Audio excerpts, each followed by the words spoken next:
On the first day, Mara noticed the bird because it was raining, not a cleansing rain, not the kind that made leaves shine or roofs hum pleasantly. This was a thin gray rain that seemed less to fall than to drift downward in a patient, miserable curtain, soaking brick and concrete and laundry lines, and the old wooden fence behind her apartment. It blurred the windows of the opposite building and turned the alley below into a trough of black water and cigarette butts. The sky looked as if someone had pressed a thumb into wet ash. She only saw it because she had not slept. At 4 a.m, she was sitting at her kitchen table with both bare feet tucked beneath her, nursing a cup of coffee that had long gone cold. Her apartment was small in the way city apartments were small, not cozy, not charming, only compressed, as if a larger life had been folded and folded until it fit between two narrow walls. The radiator clicked without warmth. The refrigerator gave off a low insect hum. Somewhere above her, a tenant with a nervous habit paced exactly 7 steps one way and 7 steps back. Mara kept the light over the stove off. She had developed a dislike of bright rooms at night. In darkness, things stayed where they belonged. In bright light, every stain looked deliberate, every unwashed dish accusatory. Every corner of the apartment announced itself with clinical honesty. She was looking out the window, because there was nowhere else to look. And there it was, perched on the telephone wire opposite her building, just above the alley. Its body motionless except for the occasional small correction of balance against the rain. The bird. Black or nearly black. Not large enough to be a crow, not sleek enough to be a swallow. Something in between. Its feathers looked wet and clumped, its shape imperfectly rendered, like a thing half erased and then drawn again from memory. It was facing her window directly. At first she thought nothing of it. Birds landed on wires. Birds endured weather. Birds had their own obscure logic and their own appointments. But after a minute she realized it was not glancing around, not pecking, not fluffing its wings. It was simply looking in, her. She stared back, one hand wrapped around the mug until the ceramic grew warm from her skin instead of the other way around. Jesus, she murmured, though she was not religious. The bird did not move. The car passed at the mouth of the alley, tires hissing through water. In the brief wash of headlights, its eye caught the light and reflected it back, not with the dull bead-like shine of an animal's eye, but with something more focused. It was like seeing a tiny polished nail head driven into the side of its skull. Mara felt a small, childish discomfort open in her stomach. It was the same discomfort she used to feel at her grandmother's house when she woke in the guest room and saw the porcelain doll in the rocking chair facing the bed. Or the kind that came when she caught her own reflection unexpectedly at the end of a dark hallway and, for one humiliating second, mistook herself for a stranger. Being watched was one thing. Realizing you had been watched for a while before noticing it was another, she got up and crossed the kitchen. The linoleum was cold and faintly sticky beneath her feet. She touched the blind cord and hesitated, feeling silly. Then she gave it a sharp tug. The blinds rattled down. The bird vanished behind cheap beige slats. The kitchen instantly felt smaller. She stood there longer than she needed to. Hands still curled around the plastic pull, listening to the radiator click and the rain whisper at the glass. After a while, she laughed at herself under her breath and went to bed. But she did not sleep. She lay under the thin blanket in the sour blue half-dark of morning, her eyes fixed on the water stain in the ceiling above her bed. The stain had the shape of a country that no longer existed. Every so often she thought she heard a faint tapping from the kitchen window, but each time she held her breath to listen. The sound stopped. By 8 she gave up and got dressed for work. She was a records clerk in the basement of St. Bartholomew's Municipal Building, which sounded more dignified than it was. Mostly she scanned forms, archived permits, retrieved boxes from rusting shelves, and answered questions from people who were already irritated before they reached her desk. The basement smelled of paper rot and toner and damp concrete. There were no windows. She liked that more than she admitted. On the walk to the bus stop, the rain had eased into a mist that coated her hair and eyelashes. The city looked exhausted. Trash bags sagged at curbs. Storefront grates sweated rust. The world had the bleak, overused look of a place that had been handled by too many hands. She did not think about the bird until she reached the corner and saw it again. This time it was perched on the crooked metal sign for a laundromat across the street. Same size. Same dark, damp body. Same unwavering attention. Her first thought was that it could not be the same bird. Her second thought, quieter, unwelcome, was that she knew it was. She stopped walking. A man in a yellow raincoat brushed past her with an annoyed click of his tongue. Mara barely noticed. She kept looking at the bird, and the bird kept looking back. Not in the random way animals sometimes seem to look at you. This felt pointed. Deliberate, the bus arrived in a belch of diesel and wet air. She climbed aboard, choosing a seat by the fogged window. As the bus lurched forward, she wiped a clear circle in the glass with the side of her hand and looked back. The bird was still on the laundromat sign, watching the bus go. By lunchtime, she had almost convinced herself she was being ridiculous. There were only so many kinds of blackbirds in the city. If a woman on no sleep noticed 2 of them in a day, that did not make it fate or omen or haunting. It made her tired. That was all. Tired enough to let pattern-seeking parts of the brain come shambling out of the dark like old drunks. At 12:30, she went upstairs to eat half a sandwich in the municipal courtyard, where a pair of dead hydrangea bushes stood in square planters beside a war memorial no one read. The rain had stopped. The air smelled metallic and newly scrubbed, though the clouds still hung low enough to touch the roofs. She sat on a bench, unwrapped the sandwich, and looked up. The bird was on the bronze shoulder of the soldier statue. Its claws gripped the oxidized metal. Its head tilted not much, only a few degrees. Mara's throat tightened around a mouthful of bread. "No," she said aloud before she could stop herself. A woman passing with a takeaway salad gave her a glance and then a wider berth. Mara stood so quickly the bench legs screeched on stone. The bird did not startle. It merely watched her, black eye bright and hard as a pinhead. Up close, she saw a ragged pale mark on its breast, as if a thumb had once pressed ash there and left it smeared. Her skin prickled. She threw the uneaten half of the sandwich toward the statue. It hit the paving stones and skidded apart in wet crumbs. The bird didn't look at the food, it only looked at her. Something intimate and ugly moved through her then, something beyond fear. As though she had been singled out for a private humiliation by a creature too small to matter and too stubborn to ignore. She went back inside without finishing lunch. All afternoon, the fluorescent lights in the basement seemed louder than usual. The scanners whined. The cardboard file boxes gave off their dusty fungal smell. Each time footsteps echoed in the corridor, Mara's shoulders twitched. She misfiled permit applications. She entered the same address twice. At one point, she caught herself staring at the security monitor that showed the service entrance behind the building, half expecting to see the bird on the concrete loading ramp, patient as a creditor. Instead, the screen showed only dumpsters and rainwater in a plastic bag blowing in circles. 5. She left work by the front entrance rather than the back. No bird. She stood on the steps in the dirty yellow glow of the municipal lights, feeling embarrassed by the relief that flooded her. People streamed around her toward buses and crosswalks and dinner and evening television and ordinary disappointments. The city resumed its familiar indifference. For a few minutes, she could almost laugh about the whole thing. Then she reached her building and found one black feather on her windowsill. It lay there, slick with rain, longer than her hand, with a faint oily sheen that shifted green-blue at the edges. She stared at it without touching it.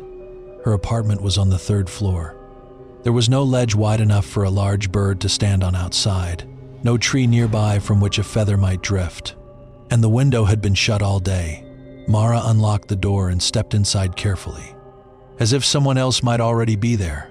The apartment smelled stale coffee gone bitter in the pot, damp wool from the coat she'd left hanging by the door, the mineral tang of old pipes. She checked the bedroom, then the bathroom, then the narrow closet with the vacuum and winter boots, feeling absurd all the while. Everything was as she had left it. No signs of entry. No overturned drawers. No stranger holding his breath in the shower. Still, she did not feel alone. That night, the weather shifted. The temperature dropped sharply after sunset, and a draft began to snake through the edges of the windows. Mara made soup from a packet and ate it standing over the sink. The sodium broth coated her tongue. She did not turn on the television. She was trying not to look at the blinds over the kitchen window, which had become, through deliberate avoidance, the most important object in the room. At 9:13, there came a tap. Not loud, just one neat sound against the glass. Mara froze with the spoon halfway to her mouth. A Minute passed, then another tap. She set the spoon down. The apartment had gone so quiet. She could hear the minute-shifting noises of the building, the settling groan in the walls. Water moving through pipes, a distant cough muffled by plaster. Underneath it all, her own pulse. Tap. She crossed the kitchen slowly, as if approaching a skittish animal. But there was nothing skittish in the rhythm waiting for her. It had patience. It had timing. Her fingers found the blind cord and stopped. This is stupid, she thought. Tap. She yanked the blinds open. The window reflected the kitchen light back at her in a pale square. And behind that reflection was the dark alley in the opposite building and the gloss of rain on brick and on the outer sill. Close enough that its body filled the lower half of the pane, sat the bird, for one insane second. Mara thought it was much larger than before. Not because it had changed, but because closeness changed things. It made details possible. The clotted ropes of wet feathers, the blade-thin legs, the sharp black beak with a tiny chip at the tip, the pale mark on its breast that was not ash after all, but something older in color, a faded brownish stain that disappeared under the layering feathers. Its eye was level with hers through the glass. It opened its beak. No sound came out, but Mara heard, with complete certainty, a voice in the kitchen behind her say her name. Mara. She spun around so hard her hip hit the counter. Pain flashed hot and immediate. The kitchen was empty. The overhead light buzzed. The soup packet sat crumpled by the sink. Her own frightened reflection stared back from the dark microwave door. When she turned back, the bird was still there. And then, with insulting ease, it pecked once at the window. The sound was precise. Intentional. Mara stumbled back, knocking the spoon into the sink. It clattered loud enough to make her flinch. Her mouth had gone dry. The whole kitchen felt tilted now, the floor subtly wrong beneath her feet, as if she were standing on the deck of a ship. No, she whispered, though she did not know what she was refusing. The bird continued to stare. Its head made one small jerk to the side, then another, studying her, and suddenly a memory surfaced, uninvited, vivid, complete. She was 8 years old in the backyard of her childhood home, kneeling in dead grass behind the garage. The air smelled of cold dirt and gasoline. Her father was shouting inside the house, his voice muffled by walls but unmistakable in its shape. Mara had found a bird on the ground beneath the feeder, a blackbird with one wing bent under it at the wrong angle. It had still been alive. Its body had trembled under her hands with impossible speed, a tiny engine of terror. She remembered trying to cup it gently, whispering nonsense to it, while its eye rolled bright and black and furious. Her mother had opened the back door and said, with flat impatience, "Don't bring dead things inside." Dead things died. The bird in her hand had shuddered once and gone loose. Mara hadn't thought about that in 20 years. She had not thought about the little bloom of warmth that had spread across her palm as the body cooled, or the strange guilt that followed her all week, not because she had killed it, but because she had not known how to save it. She pressed both hands hard to the countertop now until the edge bit into her skin. The bird on the sill pecked the glass again, and again. Each tap no louder than a fingernail, never taking her eyes off it. In the living room, she grabbed her phone from the arm of the couch and dialed Lena, the only person she still called after dark. Lena answered on the 4th ring. "Hey, what's wrong?" Those 3 words nearly undid her. "There's a bird outside my window," Mara said. Silence. Then carefully, "Okay, it's been there all day. I think it keeps showing up. I know how that sounds." A bird? Yes, a bird. Another silence. This one full of Lena deciding how much concern was required and for what. They had known each other since college, which meant Lena had heard Mara in every possible register. Drunk, grieving, furious, numb, pretending to be fine. Mara could hear her lighting a cigarette on the other end, despite the fact that she'd sworn she quit. "Mara," Lena said, "have you slept?" "Not really." "Any sleep?" "A little." "You said you've been working double intake this week, right? I know what sleep deprivation is." "I didn't say you didn't." The bird tapped once more. Mara had moved far enough back that she couldn't see the window now, only the doorway to the kitchen and the rectangle of light beyond it. But she could still hear that tiny sound. Tap. Lena exhaled smoke, audible and tired. "Do you want me to come over?" Mara almost said yes. The word rose all the way to her teeth. But the apartment suddenly seemed too shameful to expose. The dishes, the clutter, the threadbare rug, the atmosphere of someone coming apart in a room that had no witness but a bird. More than that, she feared what would happen if Lena came and found nothing there. No, Mara said. Are you sure? Yes. You don't sound sure. Mara closed her eyes. Can you just stay on the phone with me for a minute? So Lena did. They talked about nothing. About a manager at Lena's office who kept microwaving fish. About a leak in the hallway of Mara's building. About whether the storm would turn to sleet by morning. Common speech, laid down plank by plank over a space neither of them wanted to name. Eventually the tapping stopped. Mara crept to the kitchen doorway while Lena was mid-sentence about a coworker's absurd shoes. The sill was empty. Rain shone on the glass. The alley below was black and depthless. She should have felt relieved. Instead, relief curdled into a worse feeling that something had ended only because it chose to. It's gone, she said.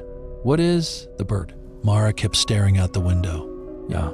But later, after she'd hung up, after she checked the lock twice and brushed her teeth and turned every lamp on in the apartment, she found herself standing once more at the kitchen sink, looking into the alley. The rain had started again, softer now across the way, in the third-floor window of the opposite building, where no light had been on before.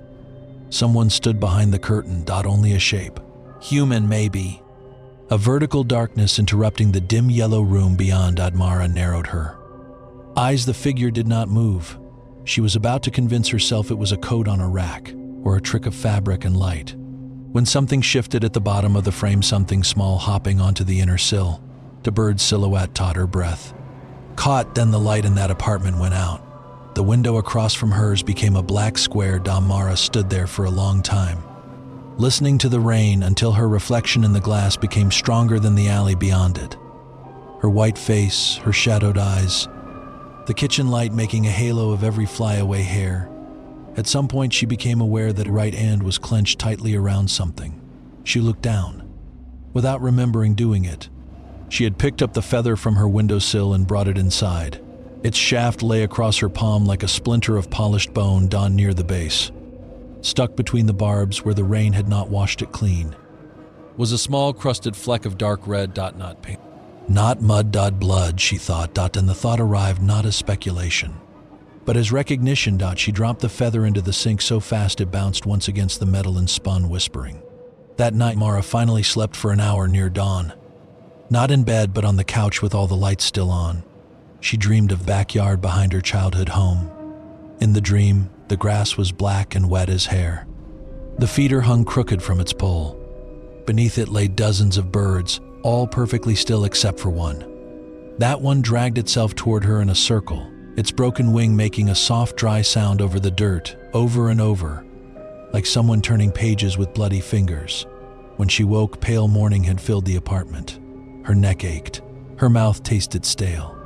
The television, which she did not remember switching on, showed a silent early news program with captions crawling along the bottom. The radiator hissed feebly. On the back of the couch, inches from her head, perched the bird. She did not scream. The scream happened somewhere inside her, but her body made no sound. It simply locked. Every muscle seized at once, as though she had awakened not into her apartment but into the center of a trap. The bird stood with one claw hooked in the fabric, the other lifting and settling, not from nervousness but from ownership. Its feathers were dry now. Its blackness was complete.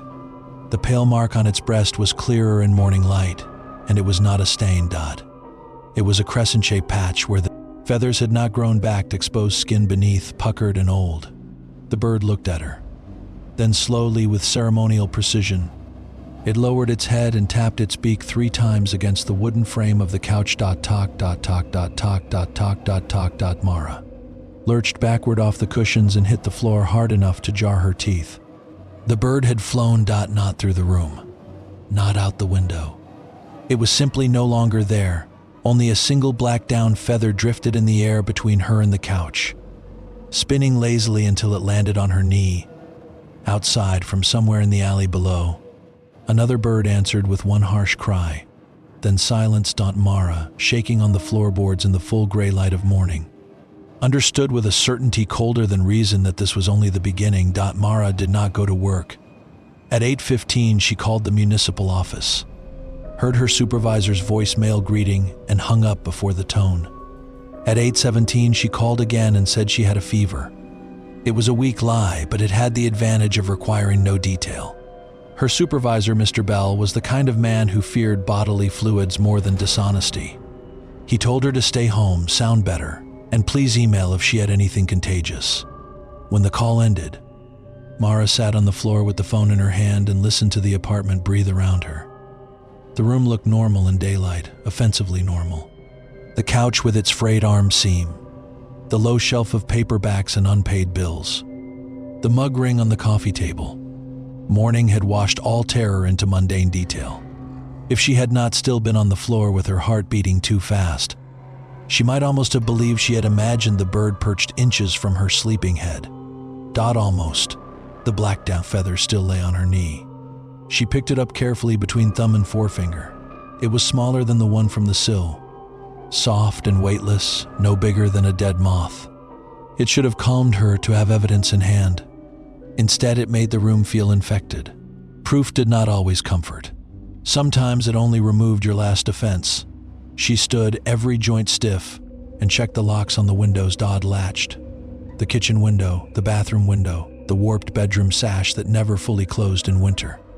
She checked the front door too, though she knew she had locked it. Then she checked under the bed, inside the shower, behind the hanging coats, inside the cupboard over the refrigerator, as though a thing that could appear and disappear might have obeyed the ordinary geometry of hiding places. By 9, she had opened every curtain in the apartment. If there was something outside, she wanted to see it before it saw her. Rainwater still clung to the glass from the night before, but the morning itself had come bright and painfully clear. The kind of brittle, late cold sunlight that made edges sharp and shadows blue. The alley behind the building looked smaller than it did at night. A mattress leaned against one wall beneath a spray-painted obscenity. A bicycle frame without wheels lay in a puddle. The telephone wire where she had first seen the bird sagged slightly in the middle. Empty. No bird. She made coffee she did not want and drank it standing at the kitchen sink. The smell turned her stomach. She poured it out after 2 swallows and tried water instead. Her hands were shaking just enough to make the glass click against her teeth. At 10:30, Lena called. "You sound worse," Lena said immediately. I'm fine. "No, you're using your fine voice. Your actual voice sounds like you got dug up." Mara looked out the window. I didn't sleep, that I gathered. "Do you want me to come over now?" Mara hesitated. In the silence, she could hear Lena on the street somewhere, traffic behind her, the scuff of her shoe as she stopped walking to concentrate. Lena had always been a practical person. Not unkind, but practical in the way of someone who believed most suffering could be improved by hydration, paperwork, or leaving a bad room. She was not superstitious. She believed in smoke alarms and antibiotics and checking the carbon monoxide detector. Normally, Mara admired that. Today it felt flimsy. "I need you to promise not to do that thing," Mara said. "What?" The thing where you decide I'm overtired and start talking to me like I'm made of glass." Lena exhaled. "I can promise not to say you're overtired." "Lena, I'm kidding. Mostly." Mara pressed the heel of her hand against her forehead. "I'm serious. Something is wrong." "What kind of wrong?" Mara looked at the feather lying on the counter. "There's a bird," she said. It's been following me, and before you say anything, I know how that sounds.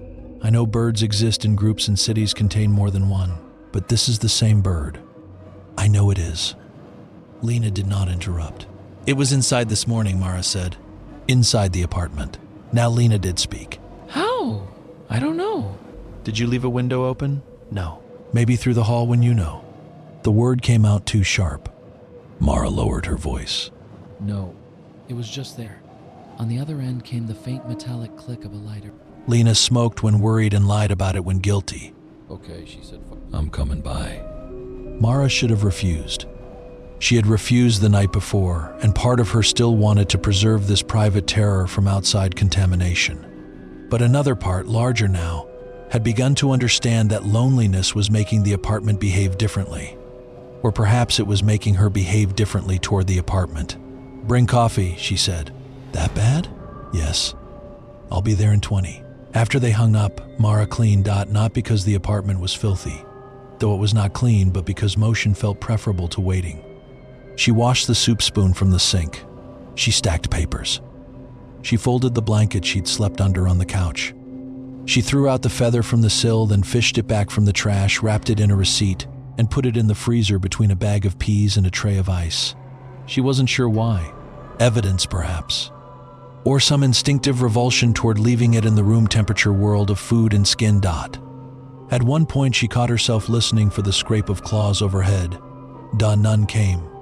When Lena knocked, the ordinary sound of it nearly brought Mara to tears. She opened the door too quickly. Lena stood in the hall with a cardboard coffee tray in one hand and a paper bag in the other. She was wearing a green coat unbuttoned over office clothes and had forgotten to wipe the rain-smudged mascara from under one eye.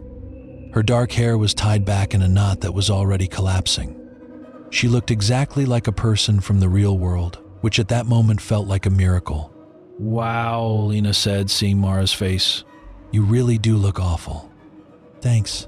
You're welcome." Lena stepped inside and paused. Mara watched her subtly take in the room, the turned-up curtains, the bright morning light, the sense of a place scrubbed by anxiety. "Did you clean for me?" Lena asked. I panicked for you. Nice. That's almost more intimate. Mara took one coffee and held it for warmth. Lena set the bag on the table. "Croissants," she said. "Also ibuprofen because your voice message lie about fever convinced me you're an idiot." Mara almost smiled. That helped. The almost. For a little while it was manageable. They sat at the table. Lena drank coffee and ate half a pastry and listened while Mara recounted the last 3 days from the beginning. The wire in the rain, the laundromat sign, the statue, the feather. The tapping at the window, the voice in the kitchen, the silhouette across the alley, the dream, the bird on the couch. Lena did better than Mara expected. She did not immediately argue. She asked grounded questions instead. "How big? Smaller than a crow? Any chance it's nesting nearby, in my apartment? Not helping, sorry. Did the voice sound like anyone you know?" "No, it just said my name." "Male? Female?" Mara frowned. "I don't know, neither." "Like someone speaking from another room." Lena sat back. "And you're sure you haven't hit your head recently?" Mara glared at her. "I said I was doing better," Lena replied. For a moment they were quiet. Then Lena stood. "All right, show me." "Show you what?" "The window." "The couch." "The evil bird route." Despite herself, Mara laughed once through her nose. It died quickly, but it was something. They inspected the apartment like two mediocre detectives. Lena examined the windowsills, checked for gaps in the frames, crouched by the couch, looked for droppings, feathers, any ordinary sign of an ordinary animal intrusion. She found nothing except the down feather Mara had shown her and the one in the freezer. She held the larger feather up to the light. "It's real," Mara said. "I never said it wasn't." "But you're thinking I found it outside." Lena turned the feather between her fingers.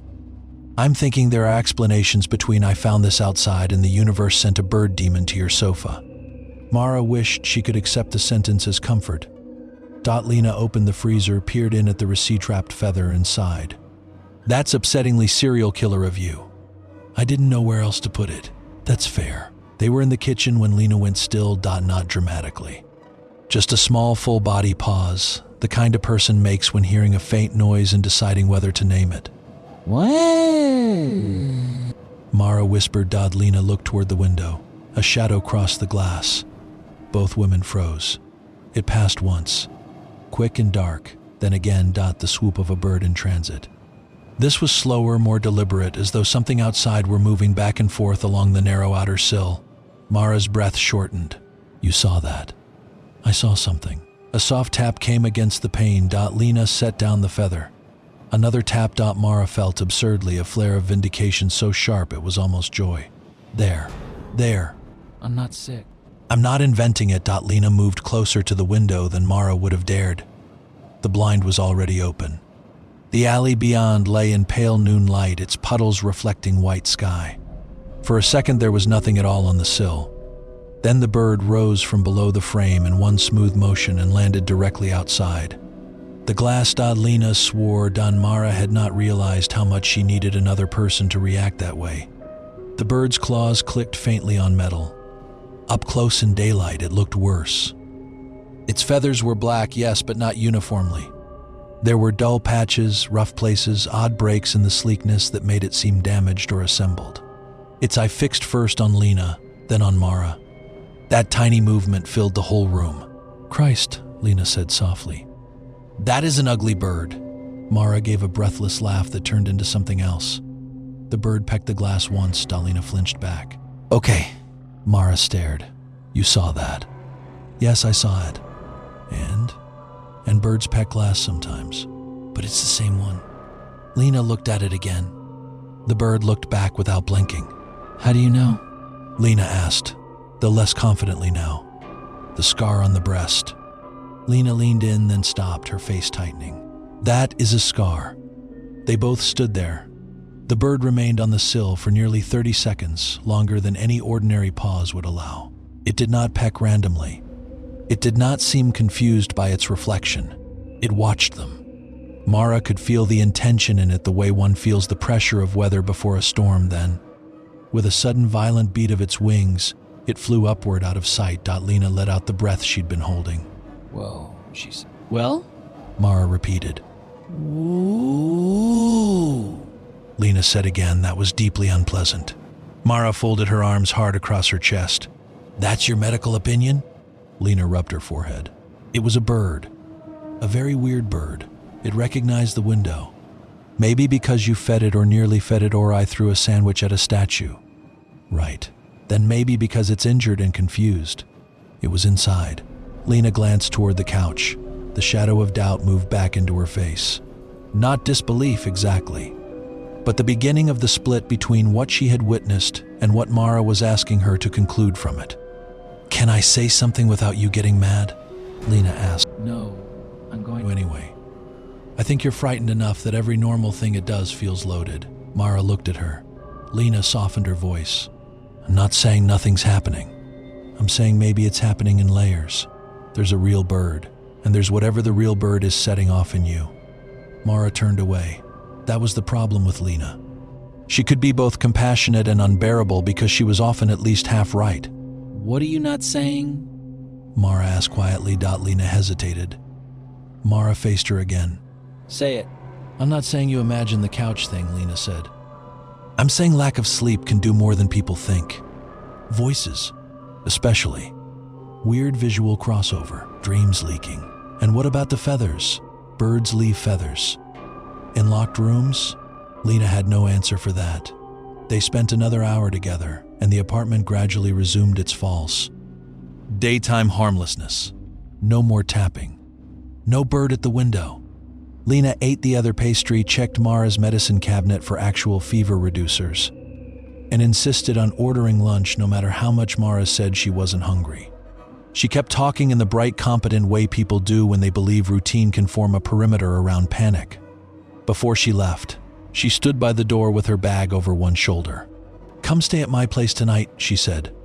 Mara almost agreed, but the instant the offer became real, another feeling rose in her, a reluctance so immediate and stubborn it startled her. It was not pride. It was not denial. It felt more like stepping away from a doorway because someone on the other side had called your name, and you did not want to go where they could follow. "I can't," she said. "Why?" Mara opened her mouth and closed it. Lena watched her. "You think it's attached to the apartment?" "No." You hesitated. "I just don't want to leave." "Because?" Mara looked toward the kitchen window. "Where only cloudy daylight sat now. Because if I leave, it'll be waiting when I come back," she thought. "Because if I leave, maybe it'll come with me." Because somewhere beneath the fear was the hideous seed of another feeling. Curiosity. "I don't know," she said. Lena studied her for a beat too long, then nodded. "Fine. Then I'm making executive decisions. You are taking 2 ibuprofen, you are eating something, and you are calling me if that bird so much as looks at the building funny. It's a bird, Lena." She gave Mara a tired look. "You know what I mean." After Lena left, the apartment became larger and more hostile by degrees. That always happened after company. The rooms retained human warmth for about 10 minutes, then seemed to notice they were alone again and rearranged themselves around the fact. Mara carried her coffee mug from room to room without drinking from it. She tried television. The voices felt canned and remote. She tried music. Every song seemed to contain too much evidence of someone else's life. She tried lying down and shut her eyes only to see the couch, the black beak lowering. The 3 taps of bone on wood. By late afternoon, the sunlight had thinned into a colorless wash. She found herself thinking about childhood things she had not thought about in years. Not good things. Not even major things. Just the small, mean fossils memory preserved without permission, the way her father used to snap his fingers at the kitchen dog if it stared at him while he ate. Dead bird under the feeder. The winter her mother taped over a crack in Mara's bedroom window and told her if she kept saying she heard someone whispering outside, she could sleep in the hall. That last memory made her stop. Sleep in the hall. Mara stood in the middle of the living room, mug in hand, staring at nothing. She had been 9, maybe 10. There had been a branch outside her bedroom window that scraped in the wind. Or that was what her mother had said. But Mara remembered insisting that it wasn't scraping. It was tapping. 3 taps, pause, 3 taps. And sometimes between them she thought she heard someone softly saying something she could never quite make out. Had that actually happened? Or was she fitting old wood to a new fire, building pattern backward? The mind was good at forgery. Fear made archivists of us all. Dusk came early. The opposite building began to light up in rectangles. A television blue here, a kitchen yellow there. Someone in an undershirt smoking at a second-floor window. Someone else watering a plant that should not have survived winter. Mara did not turn on her own lights until the last possible moment. She was standing in the kitchen watching the alley darken, when movement caught her eye in the apartment across the way, the 3rd-floor window where she had seen the silhouette the night before. A person stood there. Again, still only a shape behind a thin curtain. Mara leaned closer to the glass. The figure did not move. The room behind it glowed with a weak amber lamplight. The curtain blurred the body, but it was unmistakably upright, human height, shoulders slightly bent. It seemed to be facing directly toward her window. Her mouth went dry. She lifted one hand. The figure did nothing. Then at the bottom edge of the curtain, something fluttered up onto the sill, the small dark form. Bird-shaped. Mara stepped back. The lamp in that apartment clicked off. Darkness swallowed the figure and the sill at once. Her own kitchen suddenly reflected back at her more clearly than the building opposite. And in that reflection she saw another dark shape over her shoulder. Mara spun. Nothing. Only the narrow kitchen, the sink, the cabinets. The mug trembling in her hand so hard that coffee sloshed over the rim. A second later came the tap at the front door. Not a knock. The tap. Small. Exact. Delicate as beak against wood. Mara stood motionless. Another tap. Then another. In a measured series of 3. Tap. Tap. Her scalp crawled. Slowly, without breathing, she crossed the living room toward the door. The chain was on. The deadbolt was locked. She put her eye to the peephole. The hallway outside was empty. The yellow ceiling bulb hummed over peeling paint and threadbare runner carpet. No neighbor. No delivery person. No child playing a joke. Nothing. She stayed there for nearly a full minute. I pressed to the cold metal rim, but no one came into view. When at last she stepped back, something slid under the door. Not pushed with force. Just eased from the other side. A narrow strip of white. Mara stared. It lay half on the hall side, half on her floorboards. For a moment she could not make herself touch it. The shape was too mundane. A note. An envelope. Some ordinary human object crossing into a situation that had, until then, resisted that kind of translation. She knelt and picked it up. Not an envelope. A piece of paper torn raggedly from a small pad. Folded once. No writing on the outside. Her hands shook as she opened it.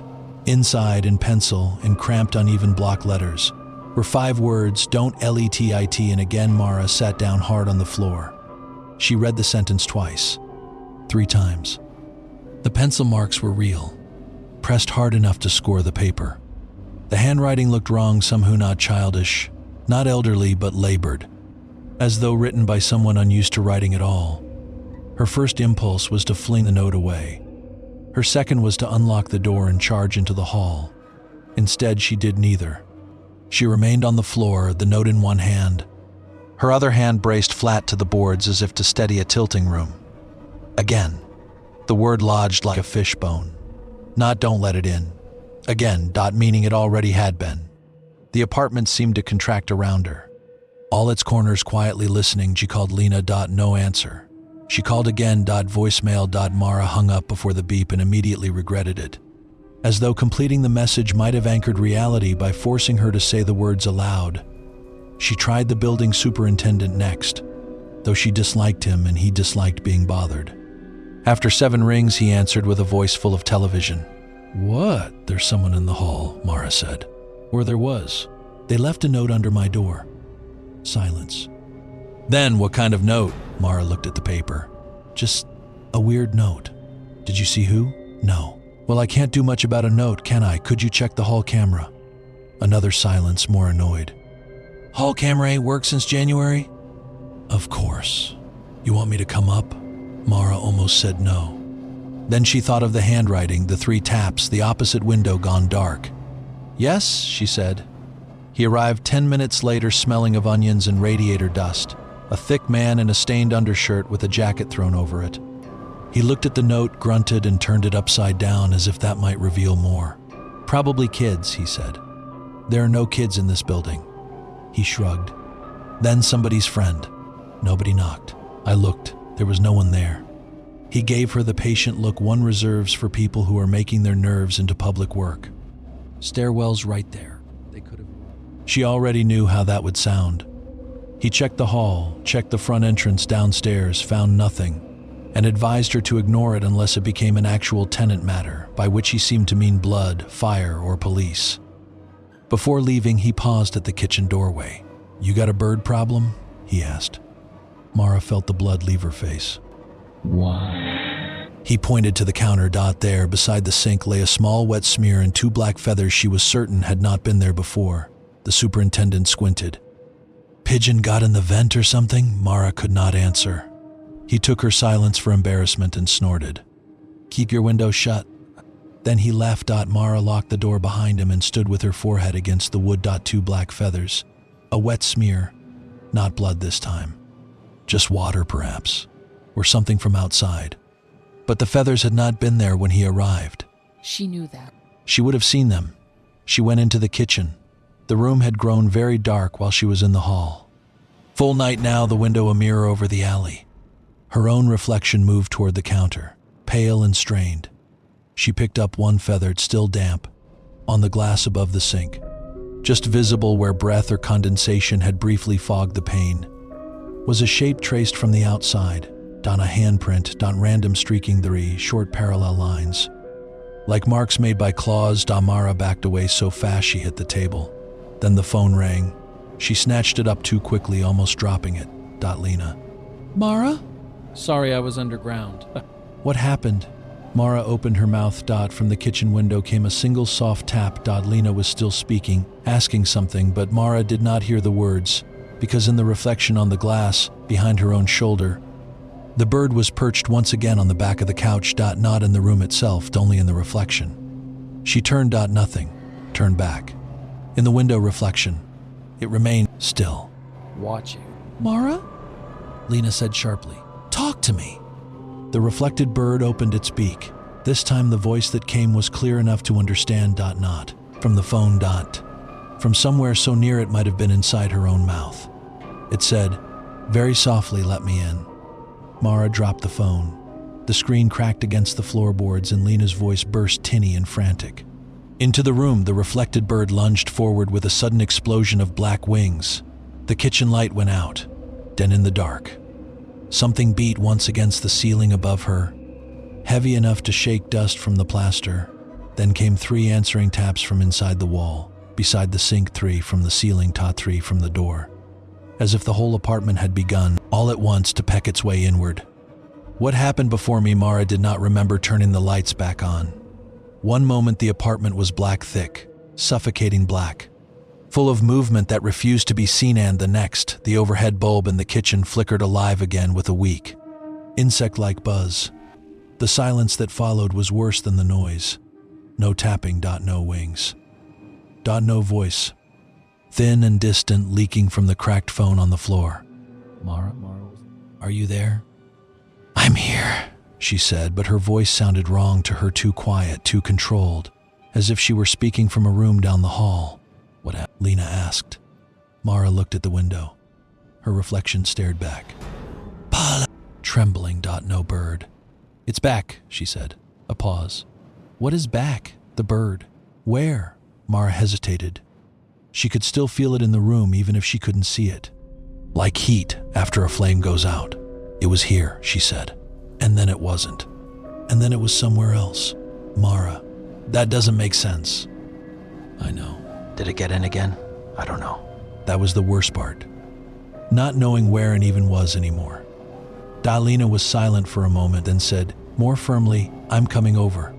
"No," Mara said immediately. "I'm not asking. You can't help with this. That's not the point." Mara closed her eyes. "If you come here," she said slowly, "it might notice you." There was a long pause. Notice me? Lena repeated. Mara opened her eyes and looked toward the living room. The couch sat where it always had, empty. "I don't want that," Mara said. Something in her tone made Lena stop pushing.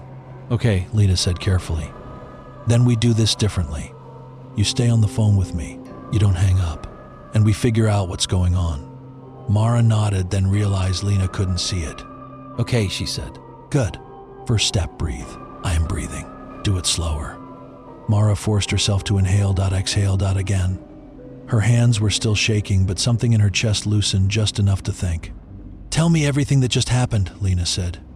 So Mara did. The reflection, the voice the way it had said, "Let me in." The tapping from inside the walls.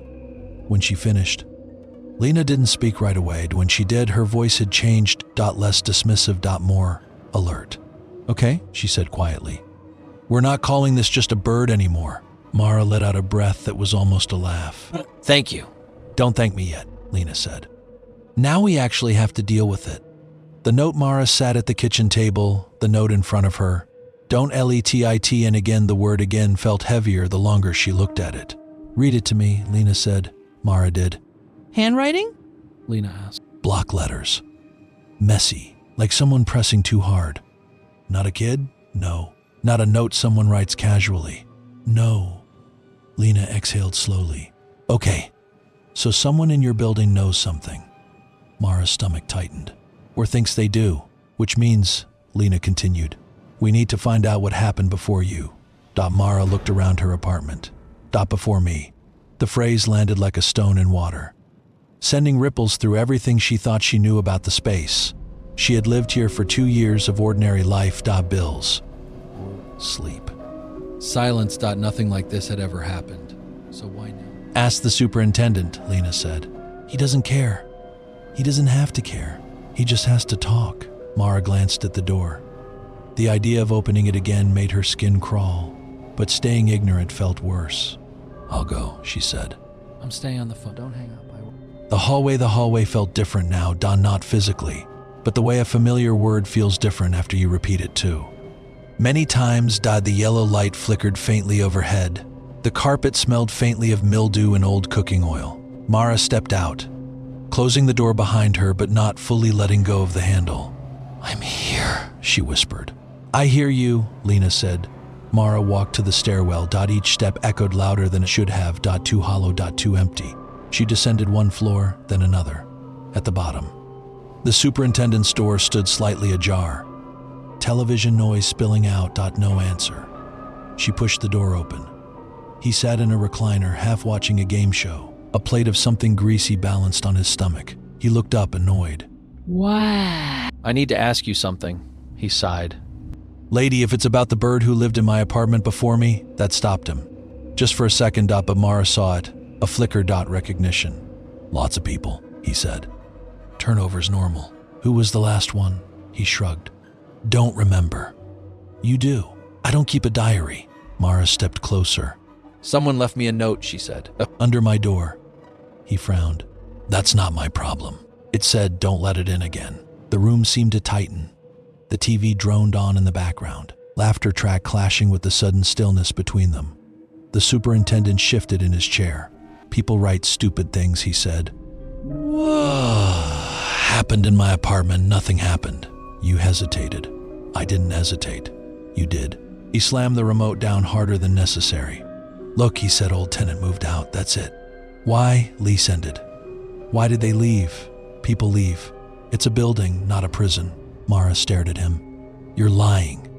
He stood up, not aggressively, but firmly enough to end the conversation. You're making something out of nothing, he said. You got a bird problem, call pest control. You got anxiety, call a doctor. But don't start digging around in things that don't concern you. That word again, things. What things? Mara asked. Who lived there, she pressed. He walked past her and opened the door wider. Conversation over. Go back upstairs, he said, and keep your windows shut. The neighbor Mara stood in the hallway outside his apartment, heart pounding. He knows something, she whispered. Yeah, Lena said. That was not subtle. I need to ask someone else. Good. Someone less useless. Mara looked down the hall. One door stood slightly open. A thin line of light cut across the carpet. She hesitated, then knocked. The door opened a crack. An old woman peered out. Her eyes were sharp. Too sharp. Yes, she said. Hi, Mara said, trying to sound normal. I live upstairs. I just had a question. The woman studied her. What question? Do you know who lived in 3B before me? The woman's expression changed. Not surprise. Not confusion. Recognition. Oh, she said softly. Mara felt her stomach drop. You do know, she said. The woman nodded slowly. Yes, I know. Can you tell me? The woman glanced past Mara, down the hallway. You shouldn't be asking about that, she said. Why not? It has, she said. The woman closed her eyes briefly, as if confirming something she had hoped was over. Come in, she said. Inside 2A, the apartment smelled like dust and old paper. Stacks of newspapers lined the walls. Not messy. Organized. Carefully kept. The woman gestured for Mara to sit. Mara remained standing. What happened? She asked. The woman sat slowly in a chair by the window. For 3 days, she said, a bird watched him. Mara's breath caught. Him, the man who lived in your apartment. What was his name? The woman shook her head. Names don't matter with things like this. Mara felt a chill. What happened after the 3 days? The woman looked at her. Really looked. Asking the wrong question, she said. Then what's the right one? The woman leaned forward slightly. Did you let it in?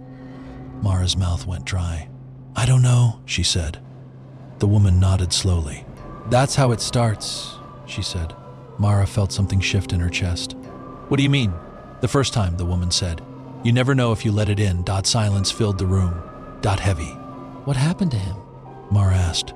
The woman hesitated, then spoke. They found him in the apartment, she said. Sitting on the couch. Mara's blood turned cold. The couch, she whispered. The woman nodded. He looked. She paused. Wrong. How?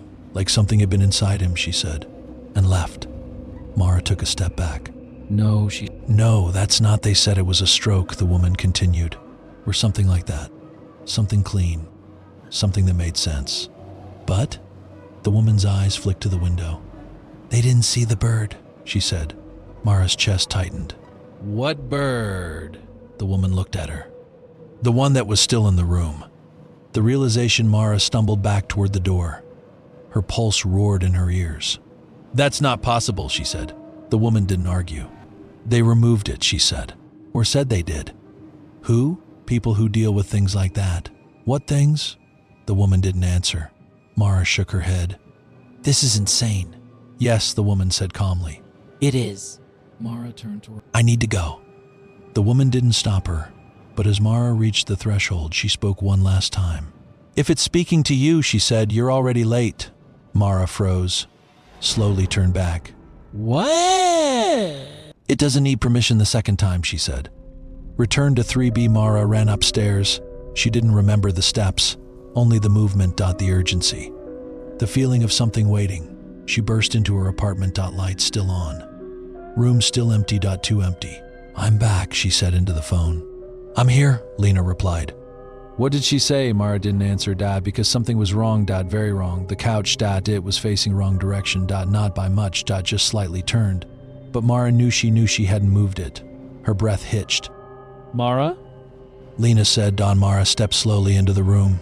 The air felt thick. Occupied, and then from behind her very close a soft voice whispered, You left. Mara spun. Nothing. But the front door, the lock was quietly turning. The lock finished turning with a soft final click. Mara didn't move. She couldn't. Every muscle in her body locked at once, as if something inside her had slammed on the brakes harder than fear alone could justify. The door creaked inward, slowly. No hand on the other side. No shadow in the gap. Just the hallway beyond, empty and yellow-lit, stretching in both directions like a throat. "Mara?" Lena's voice came through the phone, distant but urgent. What's happening? "The door," she whispered. "It just unlocked." "Did someone open it?" "No." The door stopped halfway open, perfectly still, as if waiting. Mara stared at the gap, the hallway. Stared back. Nothing moved. Nothing entered.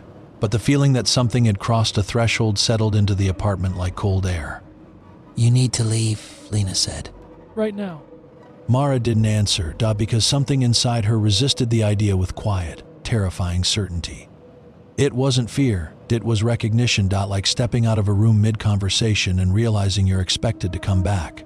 "I can't," she said. Why not? Mara looked at the couch, still slightly turned, still wrong. "I think it's already inside," she said. The first shift the air changed, not dramatically, not like a storm or a sudden drop. In temperature, just heavier, denser, like the apartment had filled with something invisible that didn't belong to air at all. Mara stepped backward. The door behind her swung wider, still no one there, but the hallway light flickered once, twice, then steadied. "Close the door," Lena said. Mara reached for it. Her hand stopped inches from the wood. A thought slipped into her mind. Not her voice, not quite the birds. Something in between. "Leave it open." Her fingers trembled, she clenched them into a fist. "No," she whispered. She grabbed the door and slammed it shut. The sound cracked through the apartment, too loud, too final, for a moment. Everything held its breath, then 3 taps, on the door, behind her.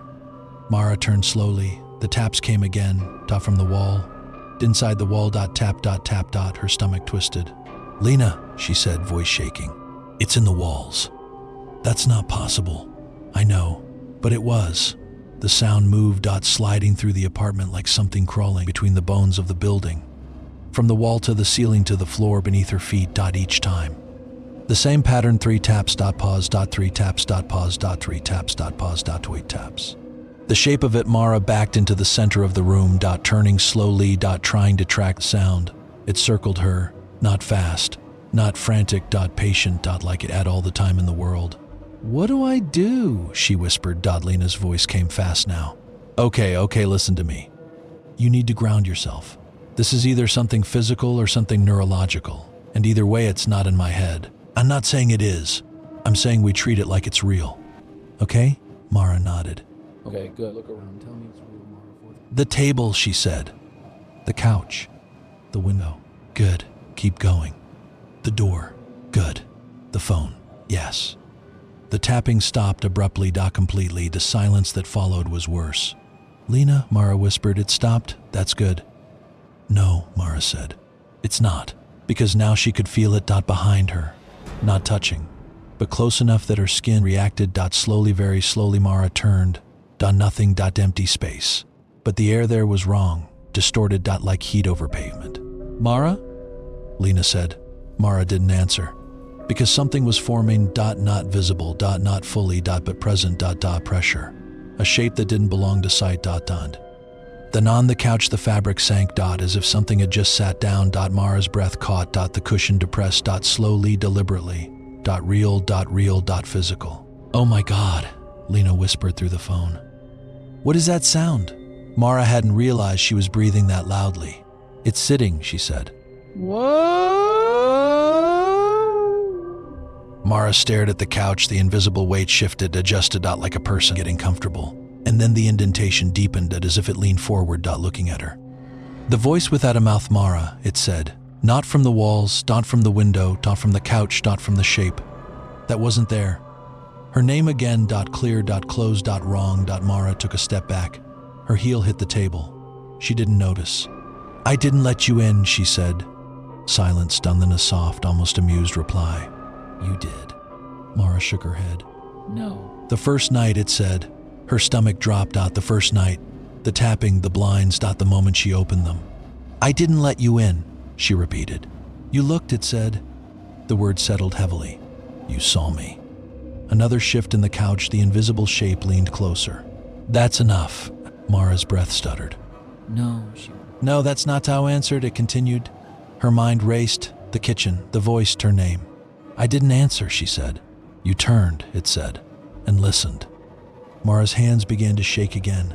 That's not permission. It is. The rule, Lena spoke suddenly, sharp and loud.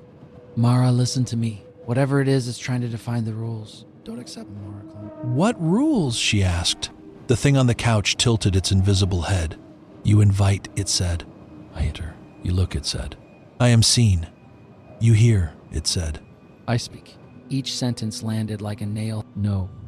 No, I didn't agree to anything. You don't have to, it said. The air grew colder. You only have to notice. The second presence, something moved behind her. Mara felt it before she heard it. A soft shift near the window. She turned, and this time she saw. It, not the bird, not exactly, but something perched on the inside sill. A shape made of shadow and wrongness, too still, too sharp. Its outline flickered. Like something struggling to hold form, and at its center a single black eye watching. Mara, Lena said, voice breaking. What do you see? Mara couldn't answer, because the thing on the cushion, the thing at the window were both watching her. And she understood with sudden, horrifying clarity they were not the same. The split, the couch shifted again, the invisible weight rose slightly. As if preparing to stand, the window thing tilted its head, mirroring the bird, mirroring.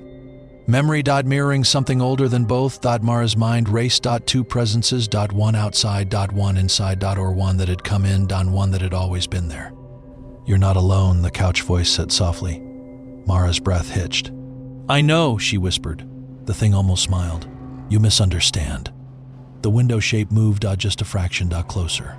You were never alone. The breaking point, Mara screamed, not controlled, not quiet. A raw, tearing sound that ripped through the apartment, the lights flickered violently. The couch snapped back to normal, empty as if nothing had ever been there. The window shape vanished, no transition, no movement, just absence. Mara collapsed to her knees. The phone clattered beside her. Mara, Lena shouted. Mara, Mara gasped for air. Her chest hurt, her head spun. It's gone, she choked. Silence. Then Lena, softer now. Are you sure? Mara looked around. The apartment was still normal. Yes, she said. But even as she said it, she noticed something, the note. Still on the table. But now there was more writing on it. Mara crawled closer, her hands shaking. She picked it up. The original words still there. Don't let IT in again, but beneath them in the same pressed. Uneven pencil, a new line had appeared. One she knew hadn't been there before. It read, IT doesn't need you anymore. Part 5. The thing that watches before it takes. Mara didn't sleep. She couldn't. Even after the apartment fell silent again, truly silent. Not the strained quiet that comes after noise. Her body refused to let go. Every time she closed her eyes, she saw the indentation in the couch. The outline at the window. The way the air had held something without showing it. And the words, IT doesn't need you anymore. She sat at the kitchen table until morning. The note in front of her, Lena still on the phone for as long as she could stay awake before exhaustion dragged her under. Promise me you won't do anything stupid, Lena had said before finally hanging up. I don't even know what counts as stupid anymore, Mara had replied. That had been the last thing she said. Morning doesn't fix things. Morning came like a lie. The light returned. The city resumed. Cars passed. Doors slammed. Someone argued in the alley about money or drugs or something equally normal. A dog barked twice and stopped. Everything looked like a world that made sense. Mara didn't believe it anymore. She hadn't even moved from the table when she noticed the first change, the clock on the microwave. It read 8:03 ID. Without flickering, without glitching, without any visible transition, it read 8:02. Mara froze. She stared. The seconds ticked forward normally. 8:02. Right arrow 8:03 a.m., right arrow 8:04, like nothing had happened. Her stomach turned. Time didn't do that, unless something was adjusting it, or repeating it, or correcting it. The pattern. Mara grabbed a pen. She flipped the note over and began writing. Day 1, Bird watches day 2, Bird follows day 3, Bird appears inside after. Voice/entry/presence, her hand trembled. What happens next? She whispered. The old woman's voice echoed in her memory. If it's speaking to you, you're already late. Mara pressed the pen harder. What happened to him? She asked out loud. The previous tenant. The man on the couch. Something had been inside him. And left. Left what? Left where? Her eyes drifted slowly and willingly to the couch. It looked normal again, but now she knew better. The call back. Mara grabbed her phone. The cracked screen still worked. She dialed Lena. This time, Lena answered immediately. Tell me you slept, she said. I didn't. Yeah, I figured Mara didn't waste. I think it's not the bird, she said. Pause. Okay, Lena said slowly. Explain. The bird isn't the thing, Mara said. It's something else. The thing on the couch? Yes. And the thing at the window? I don't think that was the bird either. Silence. That's worse, Lena said. Yes. Mara looked at the note again. It said it doesn't need me anymore. What does that mean? Mara swallowed. I think it needed me to notice it. And now? Mara's voice dropped. Now it doesn't. The second visit, she went back to the old woman. She had to. The hallway felt tighter this time. The building itself had shifted slightly overnight. Door 2A was already open. The woman was waiting. I knew you'd come back, she said. Mara stepped inside. You didn't tell me everything. No, the woman said calmly. I didn't. Why not? Because you weren't ready. Mara felt anger rise. I had something in my apartment last night. I know. Mara stopped. How do you know? The woman gestured to the window. Mara followed her gaze across the alley, the third-floor window. Mara's apartment. Her kitchen. From here. You could see inside. And for a split second, just a flicker, Mara saw something move behind the curtain. She staggered back. That's not possible, she whispered. The woman nodded. It is, she said. Once it's inside, it doesn't stay in one place. The truth, what is it? Mara demanded. The woman took a long breath. Some things, she said, don't exist properly. Mara frowned. They're not alive the way we are. Not even the way animals are. They don't have a single shape. They don't belong anywhere. Mara's pulse quickened. Then what do? They borrow, the woman said. Borrow what? The woman looked at her. Space, attention, awareness. Mara's stomach dropped. They can't enter a place that isn't aware of them, the woman continued. So they send something first. The bird. Yes. To be seen. To be noticed, the woman corrected. Mara's breathing became shallow. And once you notice it, you create a place for it, the woman said. Mara shook her head. That doesn't make sense. It doesn't have to, the woman said. It only has to work. The process 3 days, the woman said. Why 3? Because it takes time for your mind to accept something as real. Mara thought of the first day. Rain. Second day. Recognition. Third date. Certainty. And then, Mara asked. The woman's voice dropped. Then it finds a way in. Mara felt cold. I didn't open anything. You looked. Mara closed her eyes. You heard it. Her chest tightened. You remembered things. The backyard. The broken bird. The tapping. Mara's eyes snapped open. It uses memory, she said. The woman nodded. It uses anything that makes it easier for you to accept it. And the man before me? The woman was quiet for a long time, then he let it stay. What happens next? Mara felt like she might throw up. What does that mean? It means, the woman said. He stopped resisting. Mara shook her head. no. That's not what happens if you don't? The woman looked at her. You don't get a choice forever. Silence. Heavy. Final. Mara stepped back. I'm leaving, she said. The woman didn't stop her. But as Mara reached the door, she spoke one last time. It watches first, she said. Then it learns you. Mara froze. And once it knows you, it doesn't need to stay outside anymore. Mara didn't go back inside immediately. She stood in the hallway outside her apartment. Staring at the door, her space, her something. It looked exactly the same, but it wasn't anymore. I'm here, Lena said softly through the phone. Mara took a breath. I think I know what it is. Tell me. It's not a thing that breaks in, Mara said. It's a thing that gets invited. Lena didn't respond right away. Then, okay, she said. then uninvite it. Mara almost laughed. If it were that simple, the last guy wouldn't be dead. Silence. Then Lena, quieter. Then what do you do? Mara looked at the note in her hand. IT doesn't need you anymore, I think, she said slowly. Inside. Again, she opened the door to carefully die. The apartment was still. Too still. The kind of stillness that listens. Mara stepped inside. Nothing moved. Nothing spoke. Nothing spoke. For a moment, just a moment, she thought it might be over. It. Not the bird. The shape. Something worse. On the wall above the couch, faint, barely visible were marks. 3 thin. Repeating. Hundreds of them. Like something had been tapping there. Over and over. Mara's breath caught. That wasn't there before, she whispered. What? Lena asked. Mara stepped closer. The marks weren't scratches. Not exactly. They were impressions. Like something pressing from the inside. Trying to get out. Her stomach dropped. Lena, she said. What? I think it wasn't trying to get in. Silence. What do you mean? Mara stared at the wall. The marks, the pattern, the truth unfolding too late. I think, she whispered, it was already here. The final realization, the bird didn't come to enter. It came to wake it up. To make someone notice. To make someone remember. To make someone looks. Because once someone looks, it becomes real again. Mara stepped back slowly. Her pulse thundered. I didn't bring it in, she said. No, Lena said. Mara's voice dropped to a whisper. I replaced him. The room shifted. Not physically. But in meaning. The couch. The wall. The air. Everything felt occupied by something that had been waiting long before her. The bird hadn't chosen her. It had found the next one. The last moment, from behind her very close, a soft voice said, yes. Mara closed her eyes, didn't turn, didn't run, because now she understood. Running didn't matter. Leaving didn't matter. It wasn't in the apartment. The apartment was in it.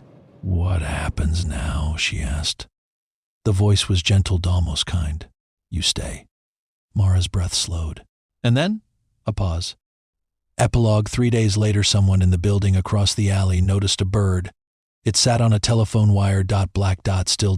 Watching. It didn't move. Not when cars passed. Not when rain began. Not when the person inside the window finally noticed it and looked just for a moment. Long enough.